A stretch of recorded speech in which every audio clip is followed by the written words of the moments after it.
Olá, tudo bem? Eu sou a Cláudia e nós vamos compartilhar, nós vamos conversar um pouquinho a respeito de depois do sim, o que vem.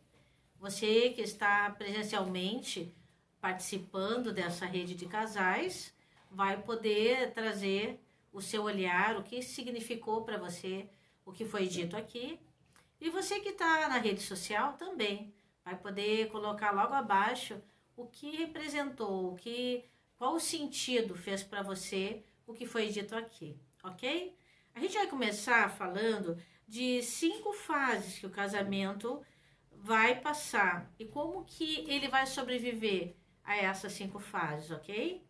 Então, gente, existem muitos fatores que vão contribuir para o sucesso ou para o fracasso de um casamento. E a gente sabe que as nossas origens culturais, as nossas origens familiares, a criação que a gente teve, os exemplos que a gente vivenciou, principalmente de famílias e de casais com que nós convivemos e conhecemos, e muitos outros fatores, tá? Então, existem 2 cientistas, o Dr. Newman e o Dr. Hamfield, que depois de muitos anos pesquisando casais e famílias, eles afirmam que se o casamento não está evoluindo, o casamento está morrendo. Com isso, é comparado o casamento a um organismo vivo. E nós sabemos que todo organismo vivo, se não for alimentado, hidratado, receber água, né, ele não vai avançar. A Bíblia fala que é bem melhor serem 2 do que um, porque se um cansar, o outro ajuda. Se um pensar em desistir, o outro diz não, vamos avançar. Porém, também a Bíblia fala, andarão a 2 juntos se não houver concordância. Uau! Até andam, mas é complicado, é dolorido. E nós temos visto muitos casais de diferentes formas de fé. Hoje eu estou falando especificamente para aqueles que são cristãos evangélicos, né? Porém, se você não é cristão evangélico, eu creio que o que eu vou falar aqui serve para você também. Porque muitas pessoas se escondem atrás dos dogmas e dos rituais. Só que não é momento da gente se esconder atrás de nada. É momento de nós viver a certeza e a alegria de que nós somos capazes de constituir um bom namoro, um bom noivado, um bom casamento. E vejam só, então, identificado, deu para identificar 5 estágios ou 5 fases de um casamento. A primeira fase, ela se chama amor jovem. São os primeiros 2 anos de um casamento. A segunda fase se chama amor realista, que vai do 3º ano ao 10º ano. A terceira fase, amor confortável, que é do 11º ao 25º ano. Esse ano eu estou fazendo 25 anos, então, a princípio, o nosso amor é confortável, né? A quarta fase é amor em renovação, que vai do 26º ao 35º.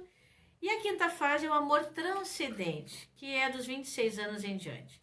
Então, essas fases, elas não vão acontecer matematicamente, né? Agora a gente está fechando 25 anos, nós estamos vivendo isso, nós estamos vivendo de tal forma.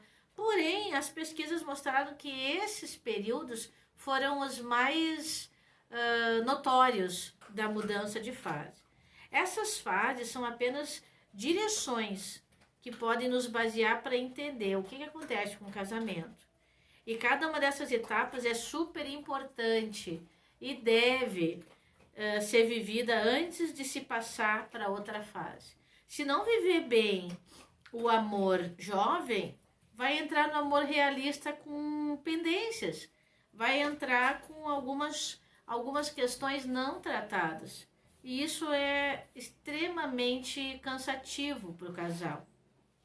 Se o teu casamento enfrenta problemas atualmente, é bom rever cada uma das fases e te certificar que vocês não estão presos em alguma fase no passado. Olha para a fase jovem, tá? A primeira fase, o amor jovem. O casal começa a relação com muita intimidade, a carga cultural e costumes trazidos na vida anterior com os pais vão aparecer, porém, a paixão, né? A gente sempre fala para os jovens que começam a ter um gostar, ter uma vontade de estar junto. A gente sempre orienta que espere 1 ano e meio para casar, espere 1 ano e meio para ter um tipo de intimidade que possa levá-los a alguma frustração. Eu sei, gente, que por causa do marxismo cultural, as pessoas aprenderam, nessa última geração, de 40, 35 anos para cá, que primeiro tem que provar, para depois ver se aprova. Mas quando foi criado o casamento, não foi essa a intenção. A intenção de andarem os dois juntos era para que pudessem escrever a sua própria história, é que pudessem deixar sua descendência, é para que pudessem juntos viver e deixar uma herança. Mas não só viver para ter filhos e deixar herança, não. Era para realmente poder desfrutar daquela vida que é uma só. Você sabe que a gente pode viver todos os dias, nascer de novo todos os dias, mas quando a gente morrer, vai morrer uma vez só, né? Então o casamento ele é mais ou menos dessa forma. Ele foi feito para ser cultivado, para ser melhorado, para ser ampliado e para gerar no casal uma vida melhor, ok? Então assim, ó, lá na primeira fase, o que acontece lá? Ele pode ser um momento difícil, porque algumas pessoas vão trazer uma carga muito forte dos seus pais. Eu vim da minha origem familiar, em que tinha que lavar pano de prato na bacia todos os dias e clarear, e tinha que esfregar as calcinhas no banheiro sempre. E quando chegava uma meia-vida da calcinha, a calcinha desmontava toda, porque ela era lycra, com água quente do chuveiro, não tinha calcinha nunca, né? Eu lembro como hoje, quando a gente decidiu que nós íamos casar, depois de um período curto de noivado, um dos primeiros acordos que nós fizemos, foi bem mais da minha parte do que a do meu esposo, era que jamais íamos brigar por pano de prato e jamais íamos sofrer por calcinha e cueca. Estamos fazendo 25 anos de casado e eu nunca briguei nem por pasta de dente apertada no meio ou na poupança da pasta de dente. E ele nunca brigou por cuecas, calcinhas ou pano de prato. Ai, que coisa mais fútil, mas são esses os motivos que levam casais a entrarem em estafa, por coisas que dá para resolver. Só que se a gente não combina, e vejam só, algumas tarefas que são importantes na primeira fase, né? Moldar a nova família, aproveitando o entusiasmo do amor, o entusiasmo de poder cortar as arestas, aparar, né? Porém, é algo que tem que ser feito com cuidado, porque ainda estão começando a ter uma intimidade. Talvez se um chamar o outro de burro, vai ficar um trauma aí, né? Porque às vezes eu vejo homens chamam a mulher de burra na frente de todo mundo, ou então diz que a mulher não faz nada certo, que a mulher é uma mimada, e tem mulheres que dizem que o marido é um mimado. Talvez você nunca tenha visto isso, mas faz 17 anos que eu trabalho com casais e já vi muita gente se salva por decisão delas, mas também já vi muita gente cair. E depois, no próximo relacionamento, repetir as mesmas coisas. Porque tudo muda quando a pessoa muda, não quem está ao redor, não é? Isso é um outro momento, uma outra história, ok? Então, gente, a primeira tarefa, o casal deve deixar sua família anterior para trás e criar novos hábitos, costumes e tradições que sejam a expressão deles. Eu costumo dizer que o casamento ele é como se fosse uma nova nação. Uma nação, para ela se tornar uma nação, ela precisa ter o idioma dela, ela precisa ter a bandeira dela, ela precisa ter o hino dela, ela precisa ter as características dela.